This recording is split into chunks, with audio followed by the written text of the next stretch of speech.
Twitter के CEO Jack Dorsey ने भारत को 15 मिलियन यूएस डॉलर की मदद दी है कोरोना काल में, कोरोना से फाइट करने के लिए। और ये जो 15 मिलियन डॉलर हैं, जो लगभग 110 करोड़ होता है, ये भारत को दिए हैं। लेकिन इसमें से जो 15 मिलियन डॉलर हैं वो 3 एनजीओ को दिए हैं। एक एनजीओ राष्ट्रीय स्वयंसेवक संघ यानी आरएसएस की है, जिसका नाम है सेवा इंटरनेशनल। और सेवा इंटरनेशनल को जो ट्विटर के सीईओ हैं उन्होंने 2.5 मिलियन डॉलर दिए हैं। तो अब ये जो 2.5 मिलियन डॉलर दिए हैं, इस पर ट्विटर पर बाकायदा कुछ लिबरल्स, कुछ वामपंथी और कुछ इस देश में बैठे हुए लोग भी सवाल उठा रहे हैं और ट्विटर को कह रहे हैं कि ये जो पैसा आपने आरएसएस को दिया है इसको वापस ले लीजिए। लेकिन क्यों, इसका उनके पास जवाब नहीं है। जबकि आपको बताएं, जो ट्विटर का संचालन करने वाले हैं, क्या उनके पास इस बात का ज्ञान नहीं है कि ये जो सेवा इंटरनेशनल है ये क्या काम कर रही है? आरएसएस इस समय में क्या काम करती है?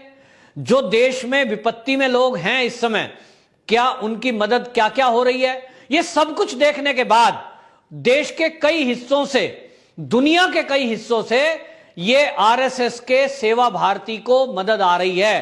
क्योंकि वो देख रहे हैं कि ये जो राष्ट्रीय स्वयंसेवक संघ है, जिसका निर्माण सन 1925 में परम पूज्य डॉक्टर हेडगेवार जी ने किया था, और किया केवल इसलिए था कि वो भारत माता की सेवा करें। और इसी भावना से आरएसएस के जो स्वयंसेवक हैं उनको बाकायदा भारत मां की स्तुति, भारत माता की सेवा के लिए तैयार किया जाता है। स्वयं की प्रेरणा से, यानी खुद के पैसों से, खुद की धन की तन की सेवा से वो समाज और देश की सेवा में जुटे रहते हैं। और ऐसा देखने में आया है अनेक बार कि जब भी देश पर कोई आपत्ति विपत्ति आई हो, आरएसएस के ये स्वयंसेवक फ्रंट लाइन वर्करों के साथ मिलकर खड़े होते हैं। इस समय में जब कोरोना काल चल रहा है, इस समय में भी आप देखिए कि पूरे भारत में आरएसएस की जो सेवा भारती है उसने बहुत जगह कोविड केयर सेंटर चला रखे हैं, लोगों को ऑक्सीजन वितरण की जा रही है। जो आरएसएस के डॉक्टर हैं वो डॉक्टर अपनी निशुल्क सेवाएं दे रहे हैं, काउंसलिंग हो रही है। यहां तक कि जो आरएसएस के स्वयंसेवक हैं वो प्लाज्मा डोनेट कर रहे हैं, रक्त डोनेट कर रहे हैं। और तो और कोई किसी परिवार में यदि परिवार के सभी सदस्य कोरोना ग्रसित हैं या भोजन बनाने में समर्थ नहीं है, उनको घर में जाकर भोजन भी प्रोवाइड करा रहे हैं। और इस कोरोना काल में आपको बताऊं, 43 शहरों में 2442 कोविड सेंटर इस तरह से चल रहे हैं, और इसमें वैक्सीनेशन सेंटर भी चल रहे हैं। 240 अस्पतालों में आरएसएस के स्वयंसेवक मेडिकल स्टाफ के साथ, पैरामेडिकल स्टाफ के साथ मिलकर के उस प्रशासन का सहयोग भी कर रहा है। क्योंकि कोई अगर उसमें डॉक्टर है तो वो डॉक्टरों के साथ टीम में लगा है, निशुल्क सेवा।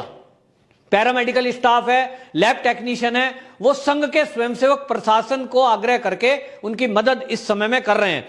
इसी तरह भोजन के लिए 1500 लंगर जगह जगह चलाए जा रहे हैं, जिसमें आपको बताएं दिल्ली में जो सेवा भारती है उसने बाकायदा कई जगह 100 बेड का कोविड सेंटर चला रखा है। लोगों को घरों में ऑक्सीजन, फ्री एम्बुलेंस और भोजन, दवाइयां मुहैया कराई जा रही हैं। और आपको बताऊं कि सेवा भारती दिल्ली ने एक ऐप बना रखा है, उत्कर्ष भारत। ये उत्कर्ष भारत ऐप पर जो कोई मदद चाहता है वो उस पे जाइए, अपना रजिस्टर करिए, क्या मदद चाहिए ये डालिए, और उसको वहां स्वयंसेवक पढ़ते हैं और उस मदद को वहां तक पहुंचाते हैं। यानी एक बिल्कुल सिस्टमेटिक तरीके से ये मदद का काम चल रहा है। और इसी मदद को देखते हुए जो दुनिया को देखते हैं, और ट्विटर ने ये देखा कि भारत के अंदर यदि कोई एनजीओ काफी शिद्दत से काम कर रहा है, बहुत मेहनत से काम कर रहा है और निस्वार्थ भावना से उसके हजारों स्वयंसेवक इस समय कोविड में मरीजों की तीमारदारी में लगे हुए हैं और हेल्प कर रहा है, तब उसने 2.5 मिलियन डॉलर देने का निर्णय लिया। लेकिन इस 2.5 मिलियन डॉलर जैसे ही ट्विटर ने आरएसएस की संस्था सेवा इंटरनेशनल को दान दिया, उसके बाद जो यूजर हैं ट्विटर के, वो बाकायदा उस पर सवाल उठाने लगे और उन्होंने कहा आपने आरएसएस को क्यों पैसा दे दिया? ये कुछ लोग इसको कहते हैं ये तो सांप्रदायिक पार्टी है, ये तो सांप्रदायिक दल है। ऐसे कहने वाले कांग्रेस के राहुल गांधी, जिन्होंने कई बार आरएसएस को निशाना बनाते हुए इसे बदनाम करने की कोशिश की है। आपको बताएं, कांग्रेस के ऐसे लीडर हैं जो उसकी तुलना कई बार कट्टरपंथियों से करते हैं। और राहुल गांधी ने एक टीवी इंटरव्यू में एक विदेशी के साथ बैठे हुए बाकायदा ये सवाल भी उठाया था कि आरएसएस के स्कूल उसी तरह से हैं जैसे पाकिस्तान में जिहादियों के मदरसे चलते हैं, और वहां वो पाकिस्तान में कट्टरपंथ की शिक्षा देते हैं, रेडिकल इस्लाम की शिक्षा देते हैं, वहीं इस तरह से ये एक विशेष हिंदुओं को आरएसएस के जो स्कूल हैं उनमें शिक्षा दी जाती है। ऐसा कहकर वो आतंकवादी संगठनों की और रेडिकल इस्लाम की आरएसएस के स्वयंसेवकों से तुलना कर रहे थे। आज उस सोच का पता लगता है और वही मानसिकता इस आरएसएस की समाज सेवा पर सवाल उठा रहे हैं, क्योंकि कांग्रेस कभी भी ये निकलकर देखना नहीं चाहती। मैं तो राहुल गांधी से कहूंगा कि वो दिल्ली में हैं, दिल्ली में जाइए, आपको बुराड़ी में और दिल्ली की कई जगह आपको कोविड सेंटर में संघ के स्वयंसेवक सेवा करते हुए मिल जाएंगे, सेवा भारती के लोग घर घर में भोजन पहुंचाते हुए मिल जाएंगे, प्लाज्मा डोनेट करते हुए मिल जाएंगे और फ्री एम्बुलेंस सुविधा और मेडिकल सुविधा भी देते हुए मिल जाएंगे। लेकिन यदि आप नहीं देखना चाहें तो आरएसएस फिर आपको खराब ही दिखेगा, जैसी आपकी मानसिकता। लेकिन संघ, राष्ट्रीय स्वयंसेवक संघ वो संगठन है कि देश में कभी भी अगर कहीं भूकंप आ जाए, कहीं बाढ़ आ जाए, ऐसे दृश्य वो कभी दिखाता भी नहीं है, क्योंकि मीडिया की एक बीमारी है कि वो आरएसएस की कभी भी पॉजिटिव न्यूज नहीं दिखाता। सोशल मीडिया पर यदा कदा कोई फोटो किसी व्यक्ति ने खींच दी तो डाल दी, क्योंकि संघ भी ये कहता है कि स्वय प्रचार से हमें दूर रहना है। लेकिन आज की डेट में जब संघ को गाली दी जाती है और संघ को बदनाम किया जाता है, तो ऐसे में जरूरत है कि संघ का भी प्रचार हो और संघ के कार्यों की समीक्षा हो, लोग उसको देखें और सराहें भी। तो आपको बताऊं, संघ इस समय पूरे भारत में जो कर रहा है वो पहली बार नहीं है। देश की आजादी के बाद से चाहे देश की सेना की मदद करने की बात हो, तो कश्मीर में 1962 का युद्ध हुआ तो सेना के साथ कंधे से कंधा मिलाकर संघ के स्वयंसेवकों ने उस समय मदद पहुंचाई थी। और जवाहरलाल नेहरू के समय में संघ को वाकई 26 जनवरी की परेड में इसीलिए शामिल भी किया गया। आपको बताएं, संघ का ही यह कार्य है कि कहीं बाढ़ आ जाए, भूकंप आ जाए, तो उस समय वो मदद के लिए निकल पड़ते हैं। और वो उस समय मदद करते समय ये नहीं सोचते कि जिसकी हम मदद कर रहे हैं ये किस धर्म से वास्ता रखता है, किस जाति का है। क्योंकि जब मदद कर रहे हैं तो ऐसे बहुत सारे फोटोज आपने देखे होंगे कि संघ के स्वयंसेवक, चाहे वो कोई भी किसी भी धर्म का पालन करने वाला हो, उसकी मदद को आगे आए हैं, और यही धर्म सिखाता भी है। तो राष्ट्रीय स्वयंसेवक संघ की इसी काम को देखते हुए, इसी रिपोर्ट को देखते हुए, और पिछले साल जो कोरोना का काल भारत में आया था, उस समय पूरे भारत में एक उदाहरण बनकर राष्ट्रीय स्वयंसेवक संघ और राष्ट्रीय स्वयंसेवक संघ का जो अनुषांगिक संगठन है सेवा भारती, वो सामने आया था। किस तरह से लॉकडाउन के दौरान लोगों को भोजन की किट दी गई, लोगों को भोजन बनाकर दिया गया और उनको दवाइयां दी गई, उनको बाकायदा ठहरने की व्यवस्था दी गई और जरूरतमंदों को दवाइयां तक दी गई। ये हमने पिछले साल भी देखा। और इस साल जब कोरोना की महामारी में बड़े बड़े डॉक्टर और मेडिकल स्टाफ भी कोरोना का संक्रमण होने के डर से अपने घर पर बैठ गए हैं, ऐसे में आपको बताऊं कि संघ के स्वयंसेवक फ्रंट लाइन वर्कर बनकर प्रशासन के साथ भी कंधे से कंधा मिलाकर खड़े हैं और स्वयं के कोविड सेंटर चलाकर लोगों को प्राथमिक उपचार की सेवा दे रहे हैं। मैं खुद गाजियाबाद जिले का निवासी हूं, वहां 6 स्थान पर कोविड सेंटर चल रहा है, जहां बड़ी खूबसूरती से लोगों को बढ़िया व्यवस्था की गई है, भोजन की, रहने की, ऑक्सीजन की, एम्बुलेंस की और जरूरतमंद लोगों को प्लाज्मा या रक्तदान भी देने की। और इसी तरह लोगों को काउंसलिंग दी जा रही है। जो लोग काउंसलर हैं वो अपनी काउंसलिंग देते हैं।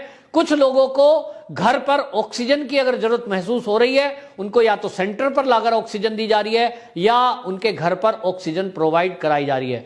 बहरहाल संघ के इस काम को देखते हुए विदेशों में बैठे हुए ट्विटर के सीईओ को यह समझ में आ गया कि राष्ट्रीय स्वयंसेवक संघ जो दुनिया का सबसे बड़ा सामाजिक संगठन है, उसके अंदर काम करने में पारदर्शिता है और वो देश और दुनिया के हित में काम करता है। संघ के स्वयंसेवक भारत के अलावा दुनिया के अनेक देशों में रहते हैं, लेकिन वो जिस भी देश में रहते हैं उस देश के हित में काम करते हैं, चाहे वो अमेरिका हो, चाहे वो रूस हो, चाहे वो जापान हो। और इसीलिए आपको बताऊं, सेवा इंटरनेशनल को ट्विटर ने $2.5 मिलियन दिया है और यह बताता है कि विदेशों में बैठे हुए लोग कितनी पार की नजर रखते हैं और वो देख रहे हैं। लेकिन भारत के अंदर क्रिटिसाइज करने वाले लोग बैठे हैं और भारत के अंदर बैठे हुए वो लोग हैं जो जिहादी मानसिकता के लोगों को कुछ नहीं बोलेंगे, लेकिन जो सेवा में जुटा हुआ है, जो निस्वार्थ भावना से लोगों की इस कोरोना काल में, महामारी के काल में फ्रंट लाइन वर्कर बनकर अपने को रिस्क में डालते हुए, अपना परिवार छोड़कर, अपनी जेब से पैसा लगाकर इस सेवा के काम को कर रहा है, उसको वो आतंकियों से या जिहादियों से तुलना करने से बाज नहीं आते।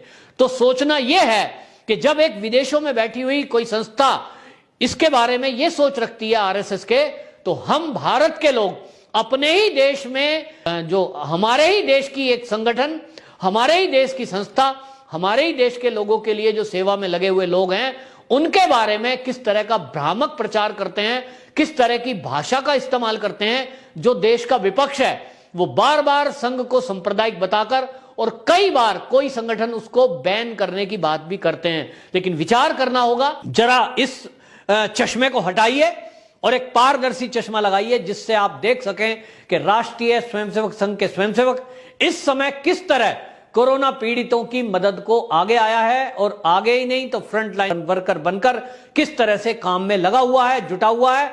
छोटे से लेकर बड़े उसके कार्यकर्ता इस मुसीबत के समय में कंधे से कंधा मिलाकर कोरोना के इस महामारी के काल में देश की सेवा में आगे आया है। इसके लिए वो किसी के दर पे नहीं जाता है। ये बात अलग है कि ट्विटर ने अपने आप ये चीज महसूस की और सेवा इंटरनेशनल को ये दान दिया है। भारत के अंदर ज्यादातर सेवा के काम संघ के स्वयंसेवक अपने ही पैसों से, अपनी प्रेरणा से वो काम करते हुए आए हैं। तो हमको भी अगर आसपास कहीं संघ का सेवा कार्य दिखाई दे या हमको कोई पता चले कि हमारे आसपास कोई सेवा का कोविड सेंटर चल रहा है, आरएसएस के स्वयंसेवकों के द्वारा कोई सेवा कार्य चल रहा है, आप तब तक संघ के बारे में कोई धारणा ठीक से नहीं बना सकते जब तक आप निकट जाकर उस संघ के सेवा कार्य को ना देख लें या संघ की शाखा पर जाकर आप संघ के बारे में जानने की कोशिश ना करें। दूर से बैठे हुए ऐसा ही है जैसे आप समुद्र के किनारे खड़े होकर समुद्र की गहराइयों का नहीं पता लगा सकते।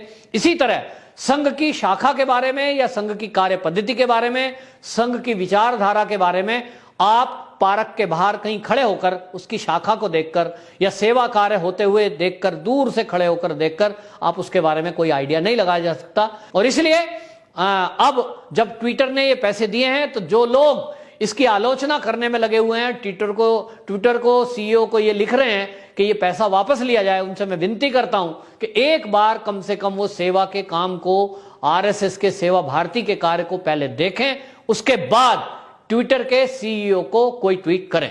वंदे मातरम।